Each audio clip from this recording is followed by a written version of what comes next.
Buenas noches, bienvenidos al banquillo, gracias por estar con nosotros. Hoy vamos a hablar de las reformas que se están impulsando en el Congreso Nacional, en una revisión al Código Penal, decretos pendientes en el Poder Legislativo que tendrán un alto impacto a nivel de país. Cómo encontrar los consensos en tiempos donde hay mucha crispación a nivel de país. Es un momento ideal a nivel de la nación para dialogar.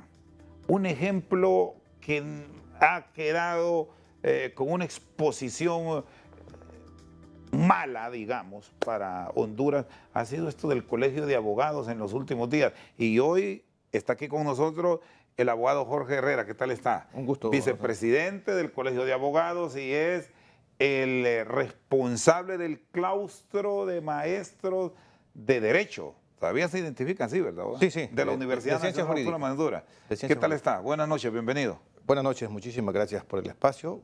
Efectivamente estamos en una situación crítica del país, con falta de liderazgo, falta de institucionalidad, con temas que día a día generan más crispación, más división en la población hondureña. Y es lamentable que nos encontremos en una situación en donde la institucionalidad ha desaparecido. Y nos llamamos los hondureños todos a criticar lo que se está haciendo, sea bueno o sea malo, porque estamos a favor o porque estamos en contra, por la división y la polarización que tenemos en el país. Lo que sucedió en el Colegio de Abogados no es nada grave, es dentro de lo que uno puede ver como el resentimiento personal, pero no corresponde al órgano colegiado ni corresponde... Fue una decisión estrictamente de directiva.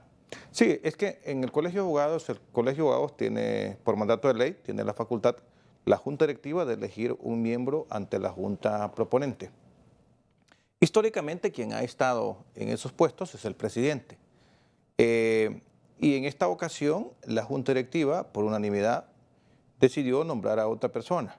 El presidente, cuando se dio cuenta que él no gozaba de la simpatía, decidió retirarse de la sesión y empezó a hablar que se trataba de una cuestión política, que ya estaba todo hablado y que ya se sabía quién iba a ser el fiscal general y fiscales adjuntos, situación que nosotros la desconocemos y que además no está dentro de la discusión de nosotros quién va a ser el fiscal general o quién va a ser el fiscal adjunto. Nosotros solo ponemos el representante ante la Junta Proponente y eso fue lo que hicimos con toda la normalidad del mundo. Si él venía hablando políticamente con alguien, eso no estaba en el escenario ni en la esfera de lo que discutimos a lo interno de la Junta Directiva del Colegio de Abogados. ¿Cuántos son los miembros de la directiva? Somos 9. De 9, 8... O sea, y al ser 9 con 5, es mayoría simple, con 5 sí, pasaba. Con 5 pasaba.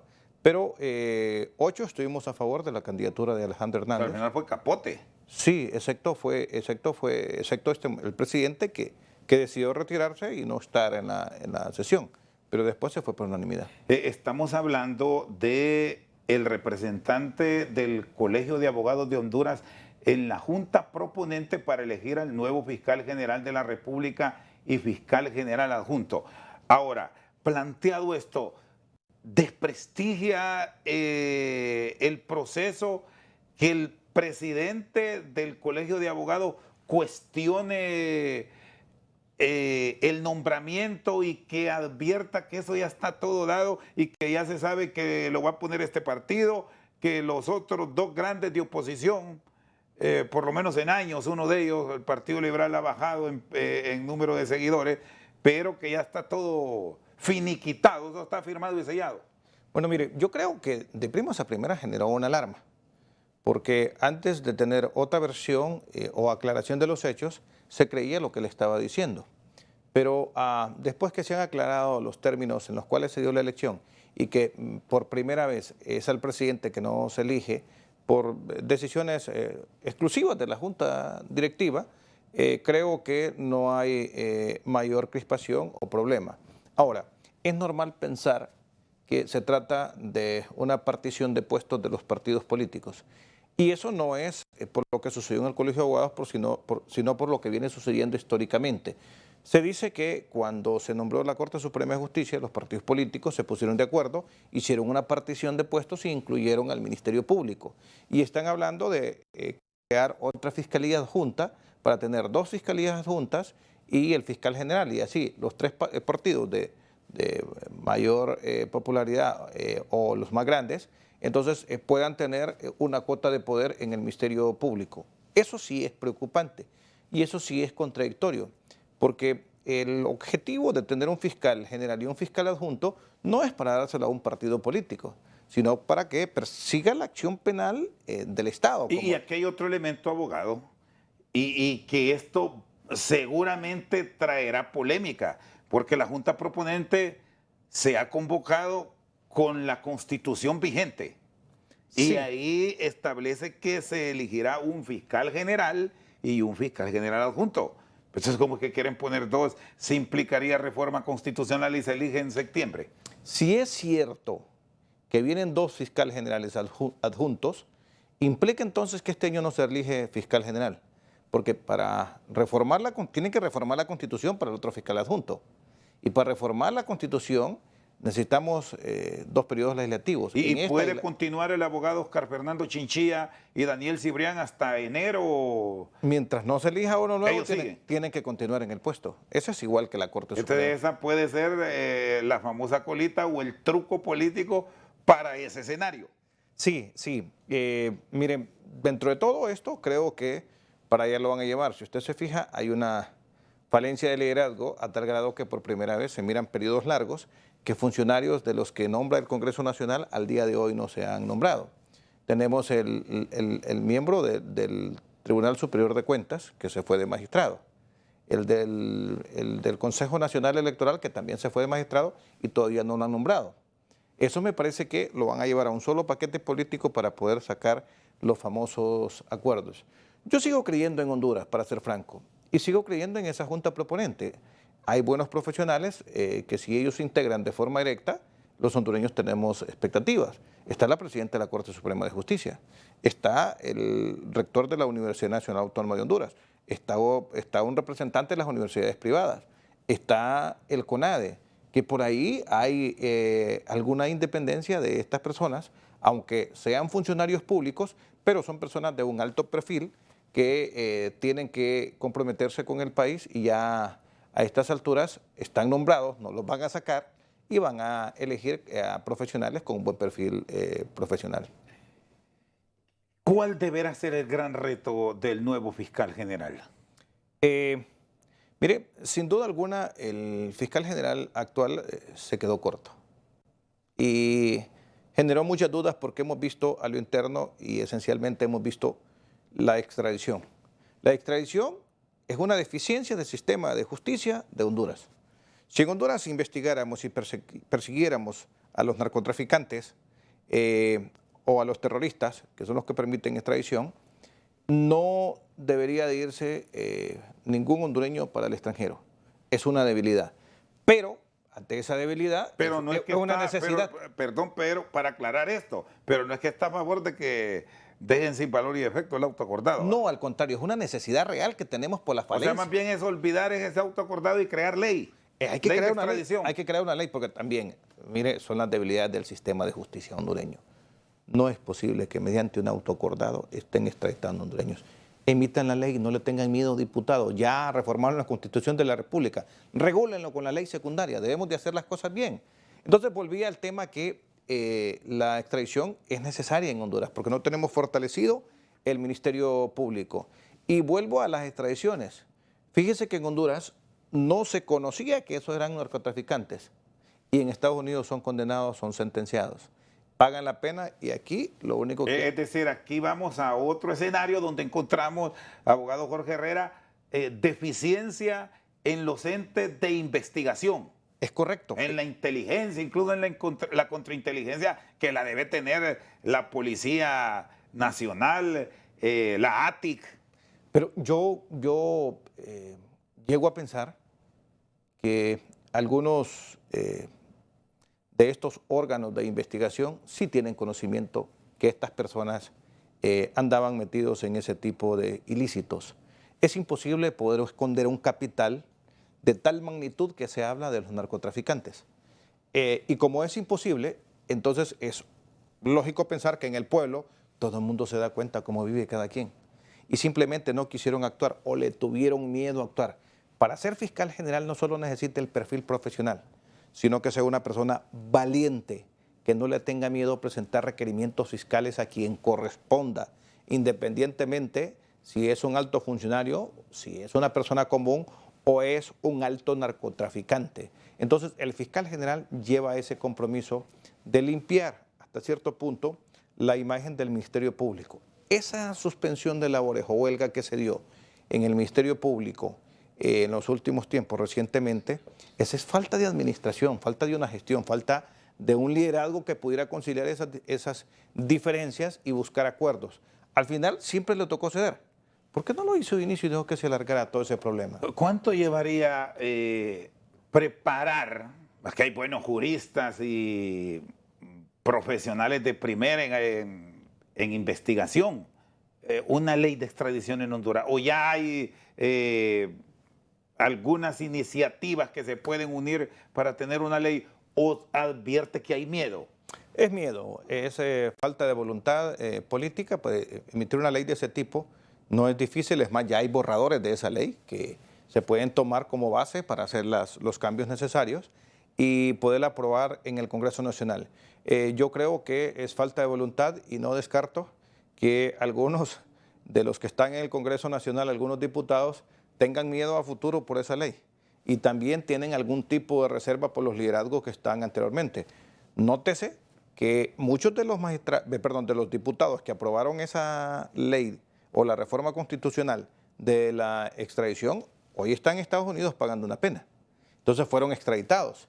Y no descarte que estén otros compañeros diputados por ahí metidos en ese tipo de ilícitos y tengan miedo de aprobar esa ley. Muy bien, el abogado Jorge Herrera está con nosotros esta noche al banquillo. Vamos a una pausa, ya regresamos. Para ser fiscal no hay mucha partición porque apenas es uno como fiscal general y el otro como fiscal general adjunto. Entonces alguien tiene que ir afuera, para ello tienen que hacer la reforma.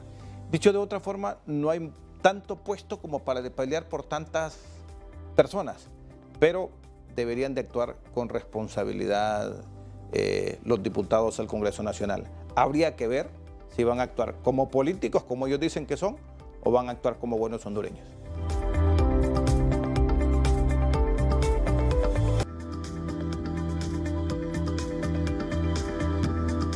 Seguimos al banquillo con el abogado Jorge Herrera. El tema del director de fiscales, que también se abre dentro de el proceso de elección, aunque es directo hasta ahora por parte del fiscal, pero esto va amarrado desde que se vote en el Congreso. ¿Es correcto pensar en elevarlo a rango constitucional? No, yo creería que no, porque es una función administrativa que tiene que ver hasta con los recursos que presentan a lo interno del Ministerio Público. Pensar en elevarlo a rango constitucional no deja de limitarle las funciones al fiscal general, porque ya la función que desempeña el director de fiscales será independiente de las directrices que pueda dar el fiscal general. Es incompatible cuando usted presenta un requerimiento fiscal y el fiscal no le resuelve o le inadmite o ha presentado un recurso, lo presenta ante el director de fiscales. Entonces ahora, y después se presenta ante el fiscal general. Si lo elevan a rango constitucional y lo ponen como una Fiscalía General Adjunta, implica entonces que vamos a variar el procedimiento nada más por conveniencia política. Eso, Chendo, es peligroso para el Estado de Derecho, es peligroso para la Administración de Justicia, porque lo que estamos viendo hoy por hoy, que lejos de estar actuando a favor de los intereses del Estado, estamos actuando por los intereses de los partidos políticos, de 3 partidos políticos. Y la pregunta es, hombre, y es que ahora lo que andamos buscando es cuidarnos las espaldas para que no nos presenten requerimientos fiscales o buscando empleos para los activistas políticos. Porque en eso debemos estar claros, abogado Herrera.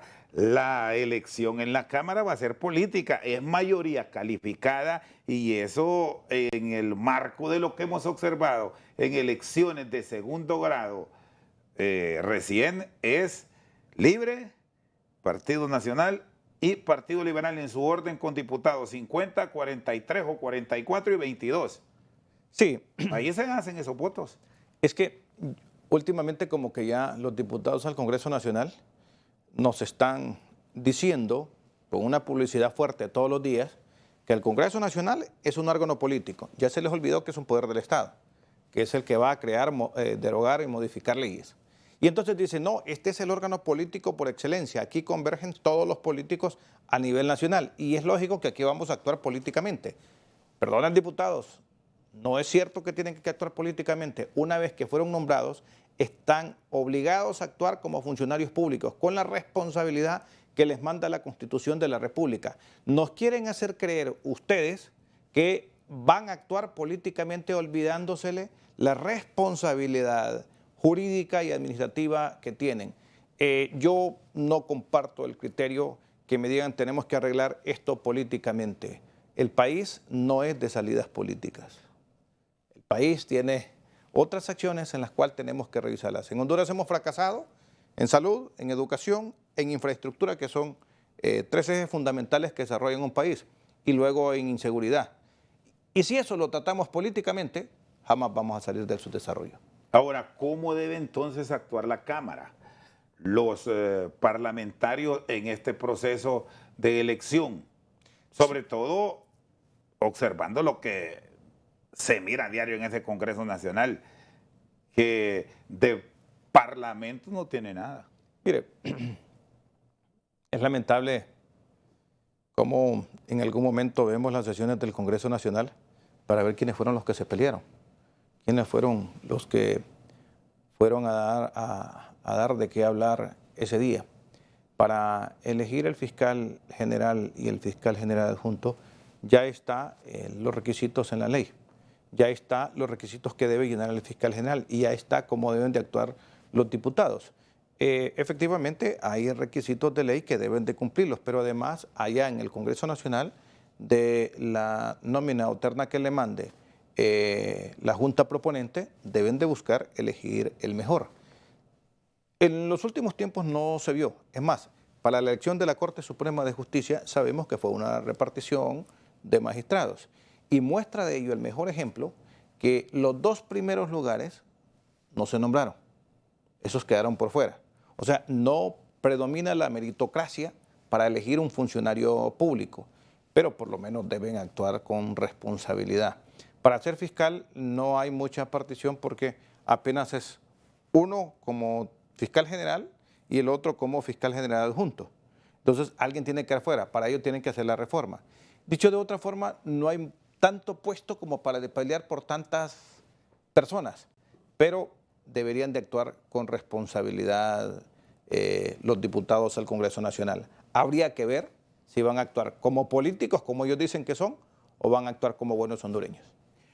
Y siente que este proceso tendrá participación, que hay voluntad de ustedes, porque tiene que ser profesional del derecho, en presentarse, o todos estos planteamientos y debates que se han formado les está ausentando. Mejor no proponerse y esperar que los políticos como tal decidan.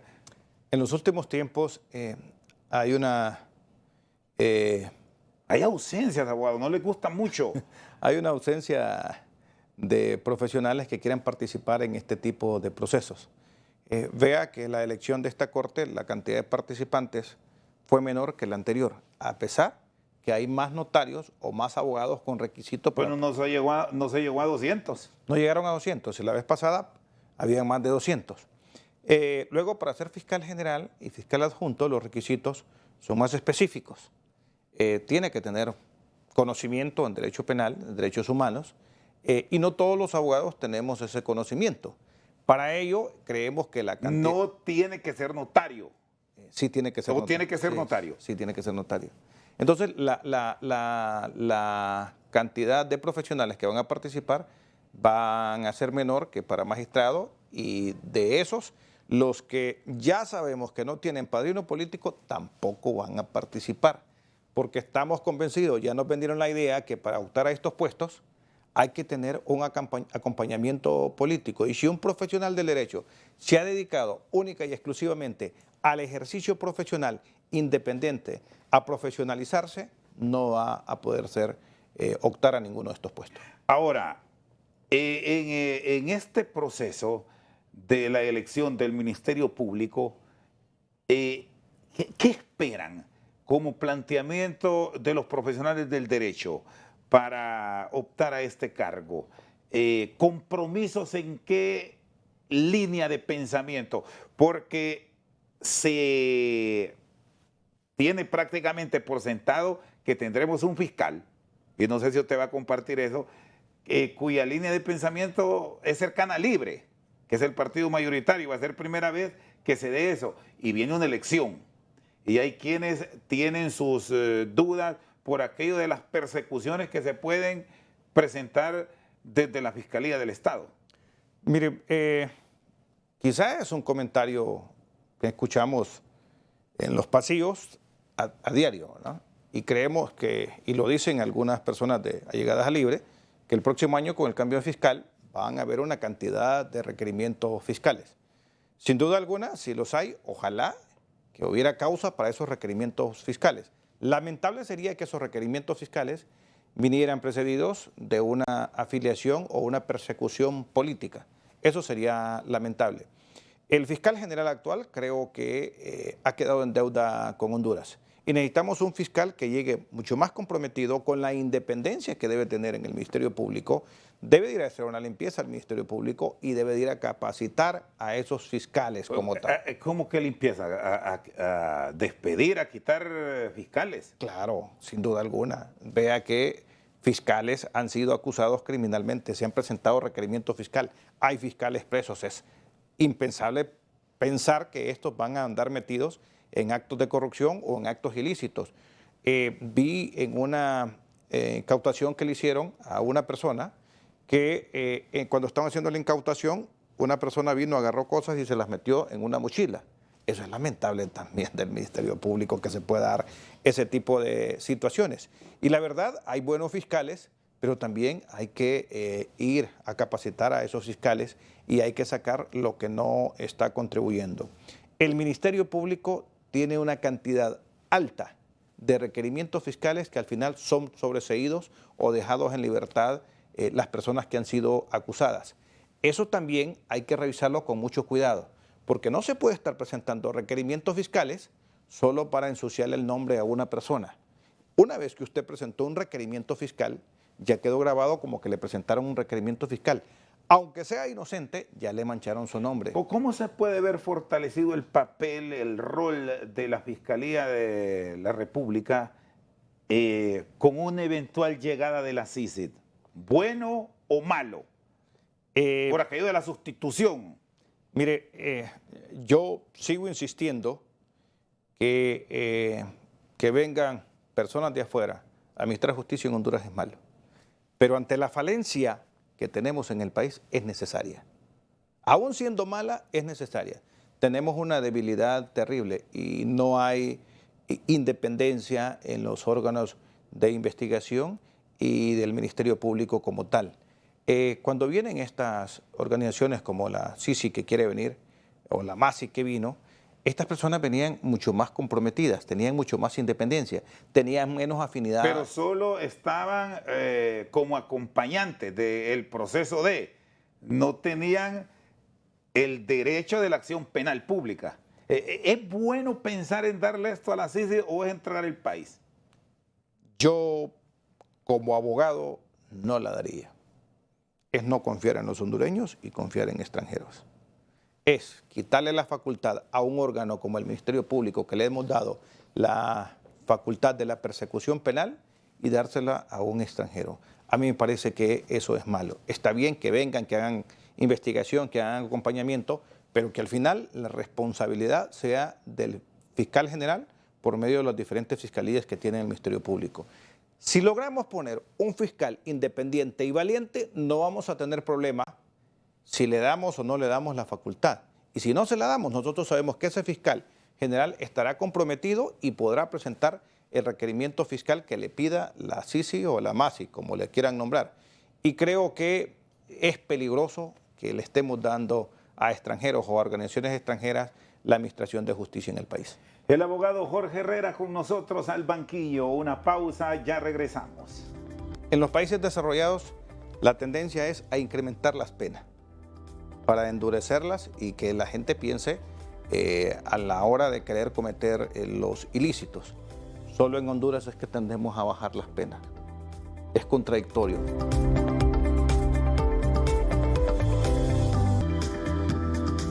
Seguimos al banquillo, está con nosotros el abogado Jorge Herrera, vicepresidente del Colegio de Abogados de Honduras y director, coordinador del claustro de docentes de la Facultad de Ciencias Jurídicas y Sociales. ¿Cómo han revisado los profesionales del derecho las propuestas en el Congreso Nacional? Es un paquete de reformas al Código Penal, quitar ahí muchos decretos. Primero tiene que ver con el tema de las incautaciones, los dientes, hablando en términos populares, para que el Ministerio Público actúe en el tema de narcotráfico y crimen organizado. Sí, mire, quizá las reformas creo que no van a tener mayor problema en cuanto a lo que se refiere a la materia penal. Quizá la disputa está en la reforma tributaria. En la reforma penal creo que todos los diputados están comprometidos en esas reformas que tienen que ver con narcotráfico y la incautación de bienes por crimen organizado. No obstante, es necesario también revisar qué tanta libertad de administración tenemos que darle al Ministerio Público para que puedan incautar totalmente esos bienes y después, cuando ya los tenga el Estado en administración, los mismos desaparecen o no saben cómo administrarlos. Creo que es necesario, dentro de estas figuras, buscar algunas medidas como de intervención, pero sin limitar la libertad de administración, para que ciertas empresas puedan seguir funcionando como tal y no vayamos a tener pérdidas de empleos y de algunos bienes que hemos visto que la institución encargada de esto ha sido totalmente contaminada. Es decir, crear salvaguardas para frenar eventuales abusos. Sí. Porque en tiempos que vendrá la política, aquí se vale de todo. Fíjese que hoy por hoy incautan a muchas personas bienes y después ordena un juzgado de privación de dominio que se las devuelvan. Y cuando los van a buscar, por cierto, muchas veces ya no están. Ya no están.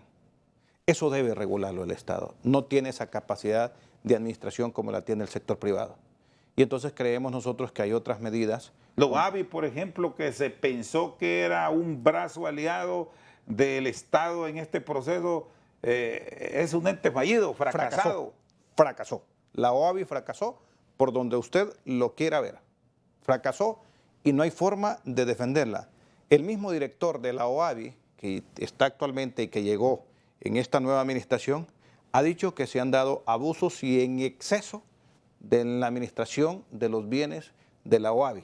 Entonces debemos de ponerle atención a estos esquemas y debemos darnos cuenta que si la figura que procede es la incautación o solo una prohibición de celebrar actos y contratos sobre esos bienes. Los abogados sabemos que una forma de salvaguardar es con una prohibición de celebrar actos y contratos, de poder vender o poder traspasar esos bienes. Esa es una medida. Entonces creo que vale la pena apuntarle también para allá. Debemos darnos cuenta que no basta nada más con decir que vamos a quitarle los bienes al narcotraficante o también al lavador de activos, sino que también el Estado va a actuar responsablemente para no haberse involucrado en demandas a futuro o por algunos errores que se cometan, como cuando toca devolver bienes, que se los devolvamos en su totalidad y además en el mismo estado que los encontramos. Hoy por hoy es una pérdida y sabemos que al que le incauten bienes, aunque sea inocente al final y aunque le devuelvan los bienes, siempre va a tener un daño causado por el Estado. Las demás reformas creo que, como la de tributaria, creo que está generando mucho conflicto. Solo permítame, porque quiero dejar la tributaria para tener un concepto general para el cierre. Aquí también el tema de la usurpación, que se puede abordar en el marco de estas modificaciones. ¿Cómo deberá manejarse? Porque se ha generado dudas de que le van a bajar las penas.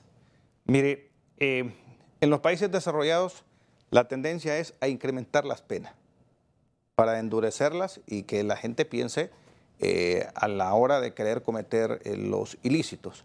Solo en Honduras es que tendemos a bajar las penas. Es contradictorio, como que queremos favorecer al delincuente. Eso no puede suceder en un país responsable con un Estado de derecho totalmente independiente. Eso siendo es malo. Es malo para un sistema de administración de justicia porque ahora, bajo una medida de la excarcelación, podrá salir libre el imputado. Y entonces podrá cometer tantos ilícitos como los que se dan contra la administración pública, donde las penas son leves, se roba cantidad de millones, pero después, pagando una fianza o garantía, sale libre y ya a disfrutar lo que se robó. La tendencia debe ser a incrementar las penas de esos delitos como tal. Las libertades públicas, la libertad de expresión, el derecho a la movilización, que incluso aquí ha intervenido, no es para el Congreso, sino un ente que está buscando una reforma en el Congreso Nacional, el Consejo Nacional de Defensa y Seguridad, prácticamente satanizando la protesta. Mire, no solo son garantías constitucionales, sino que son derechos fundamentales como tal.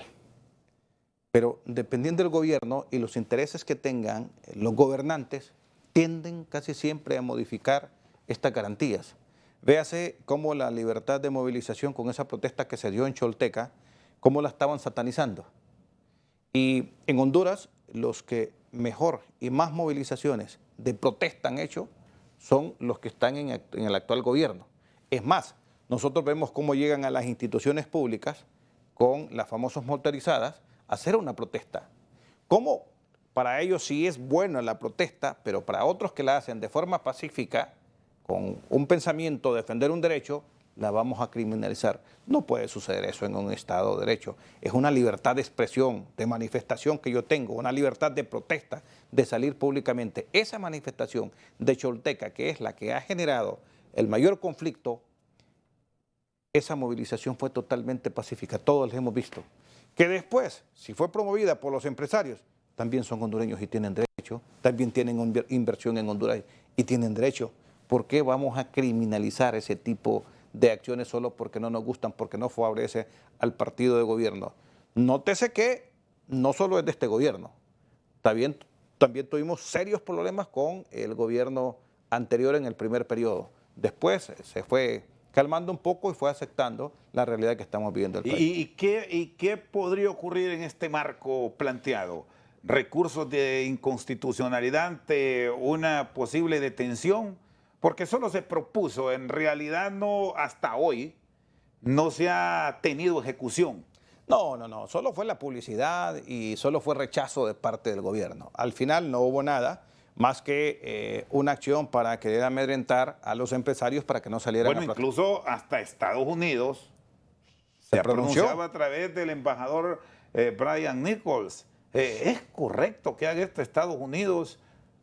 Es incorrecto que lo haga Estados Unidos, pero también es incorrecto cómo contesta Honduras. Vimos también el canciller cómo le contestó a Estados Unidos y creemos que también debe haber un poco de prudencia porque lo que debemos de revisar, como dicen los penalistas, es el origen de la causa, la teoría de la concausa. ¿Cuál es la causa de lo causado?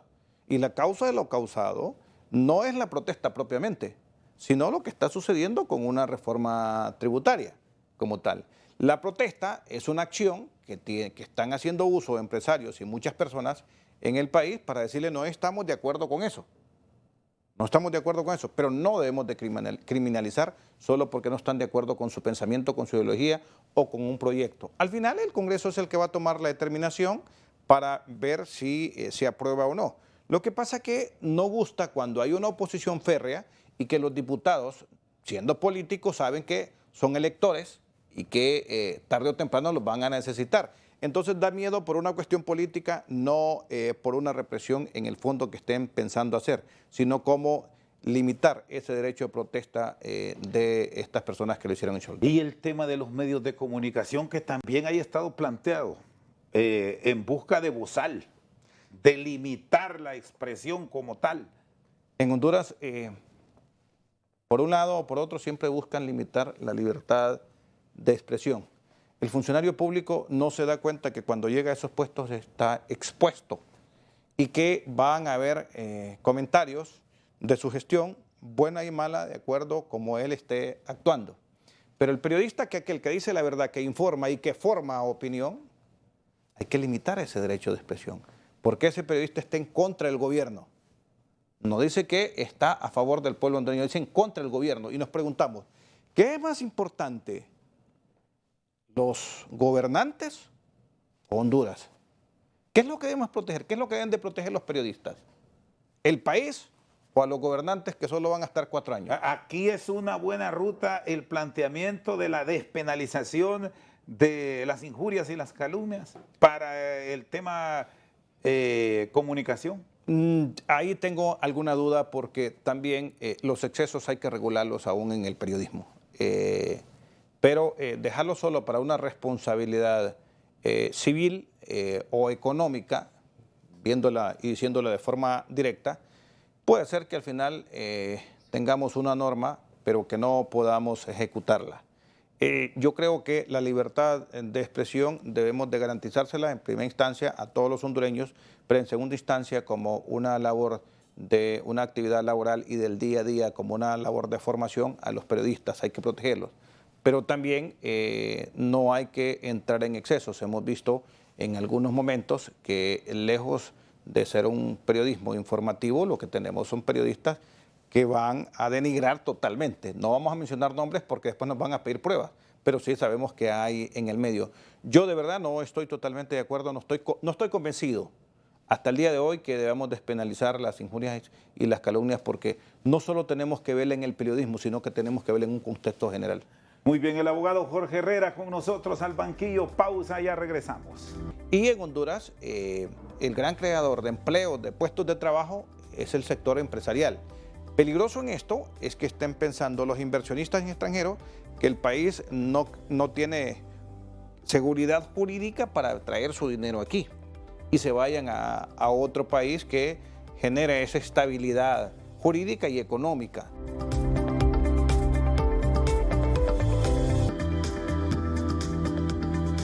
Seguimos al banquillo, está con nosotros el abogado Jorge Herrera. Si no ponemos atención a lo legal en el país, a lo legal, ¿para dónde vamos, abogado? Pero yo me rebelo en contra de cómo piensan los diputados y cómo actúan los políticos. Para muestra un botón, perdón, eso de las últimas horas, que se aprobó una ley de incorporar al país al Banco Andino. Ahí votaron unos diputados liberales que hoy les cayeron las avispas y ahora es que dicen que no, y como falta ratificarse en el acta, lo de ayer puede quedar nulo pronto. Sí, eso es lo que se está manejando, que lo que fue aprobado ayer de la incorporación al Banco Andino no va a ser ratificado en el acta, y es una contradicción. ¿Por qué ayer estaba a favor y por qué hoy estoy en contra? ¿Qué es lo que me hizo cambiar? ¿Hay alguna información nueva que nosotros creemos que eso no es bueno para el país? ¿O simplemente me peleé con algún funcionario público o algún funcionario público como lo que vimos ayer en el Congreso, que el director del SAR llegó a ofender a muchos diputados? ¿Es por eso que se molestaron los diputados y por eso es que no van a ratificar el acta? Y la pregunta del millón es, cuando se estaba aprobando esta ley, ¿con quién estaba asumiendo el compromiso? ¿Con Honduras estaba asumiendo el compromiso o simplemente lo estaba asumiendo con un partido político o con algún funcionario público? Hay que verlo y hay que medirlo, y también hay que tomar en cuenta y no descartar si es que también en este nuevo esquema donde no se va a ratificar el acta hay algún elemento nuevo que los hizo pensar a los diputados y que dijeron no es prudente ratificar esta resolución.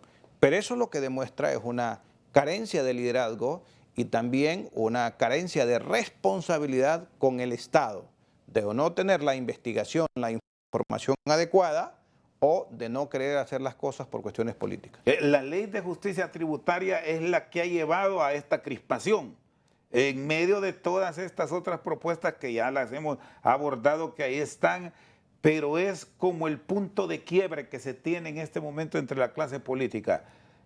Mire, en Honduras salen algunos temas que son para ponernos a pelear como sociedad hondureña. En el fondo... Es una especie de temas trampas. Sí. O distractivos. Sí. Porque con esto estamos viendo qué va a decidir la Cámara Legislativa mientras estamos olvidando otros temas que los podemos plantear aquí, ser amplios y que sí son graves también. Es correcto. Estamos expuestos a una enorme sequía en 64 municipios. Hay problemas con el traslado de energía por la red que está obsoleta y EH no hizo nada. Y la ENE ha sido una entidad fracasada en sus administraciones. Solo para decir algo, abogado.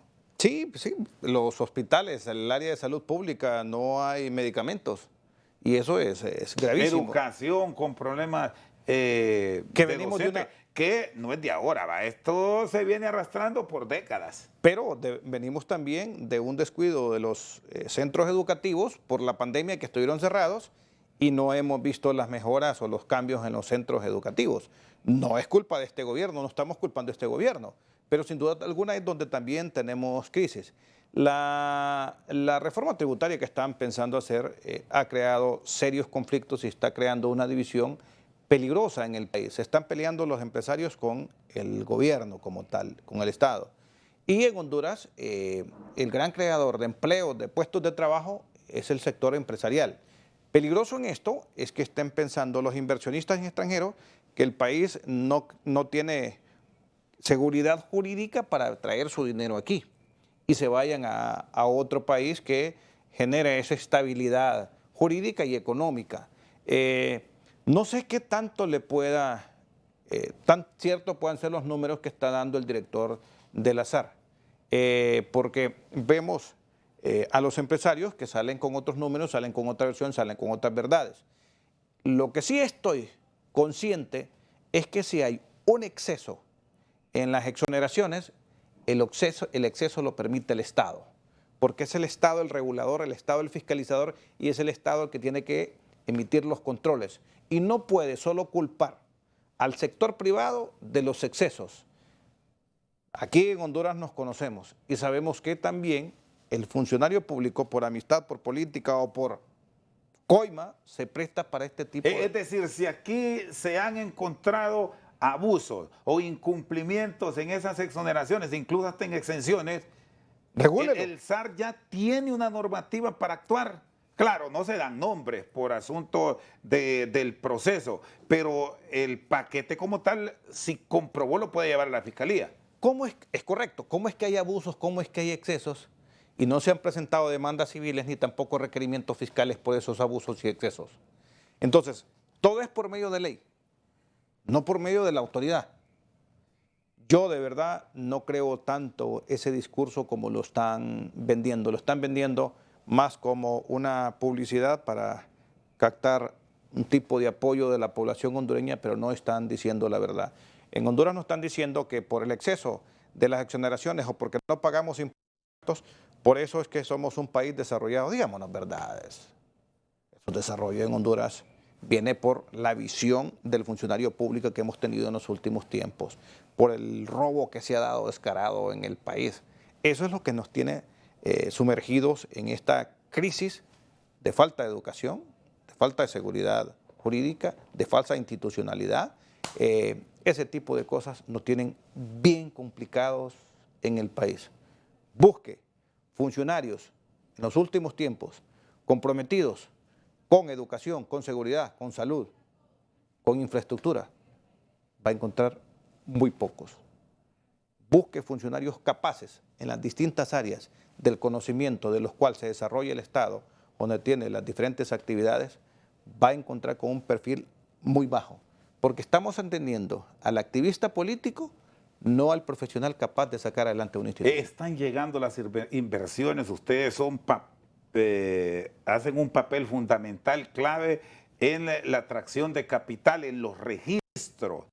¿Cómo está la seguridad jurídica del país en medio de esta discusión que seguramente nos va a llevar muchos días más por aquello de los números que habrá que tener en la Cámara Legislativa para la aprobación? Son 65 al menos.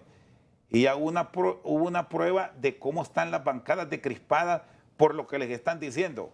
Mire, hay dos temas ahí. Uno, si hay inversión, no estamos viendo inversión extranjera. Como abogados no estamos viendo creación de empresas como lo veíamos hace algún tiempo.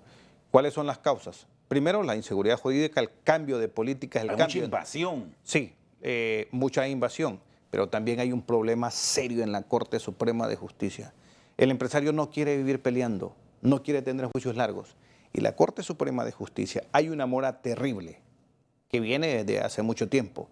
La administración anterior no se preocupó por esa mora. Luego hay una... Y es a nivel de todas las salas, ¿no? Sí, a nivel de todas las salas. Pero la que más riesgo tiene y que debe resolver, ¿cuál es? Es que son todas. La civil, la penal, la laboral, la contencioso administrativo. Mire, Chendo, el Estado está pagando cantidades millonarias solo por la mora que hay en ese juzgado de lo contencioso administrativo. Llámese por las demandas de incumplimiento de contratos, los intereses que condenan que duran demandas 10, 15, 20 años y hay que pagar intereses todo ese tiempo. Y si son demandas de personal, de demandas de trabajadores, tiene que pagar salarios dejados de percibir todo este tiempo por no sacar una sentencia. Los salarios caídos se volvió común en instituciones de servicios públicos. 10 veces. Los despiden, 3, 4 años después están cobrando millones. Hoy están durando 8, 10, 12 años una demanda. Eso es lo que y se paga íntegro. Ese es el orden. Y se paga íntegro. Entonces no se dan cuenta o no se dieron cuenta la administración anterior a esta Corte Suprema de Justicia. Hay que darle el beneficio de la duda todavía, a ver si hace los cambios. El daño que le causan al país con esas demandas que están por esa mora judicial que tenemos. Luego, verlo desde el punto de vista político, esta ley tributaria, si los diputados están midiendo fuerzas, si va a conseguir el Congreso Nacional los votos necesarios para aprobarla, entendiendo que el presidente del Congreso no tiene el liderazgo para poder sentar las bancadas y hacer una propuesta formal, no tiene esa capacidad de diálogo que han tenido históricamente los presidentes del Congreso Nacional, que se pelean, pero que son capaces de sentarse y de poder sacar acuerdos por Honduras. Está un poco complicado pensar que van a conseguir ese respaldo, aunque hemos visto esa comisión que de los diferentes partidos políticos como que casi dijeran que está bien la reforma tributaria. Han mostrado armonía. Han mostrado armonía. Abogado, le agradezco. Un gusto. Feliz noche. Gracias por la oportunidad. Jorge Herrera, profesional del derecho, vicepresidente del Colegio de Abogados de Honduras y el responsable del claustro de docentes de la Universidad Nacional Autónoma de Honduras en la Facultad de Derecho, con nosotros al banquillo. Por su sintonía, muchas gracias.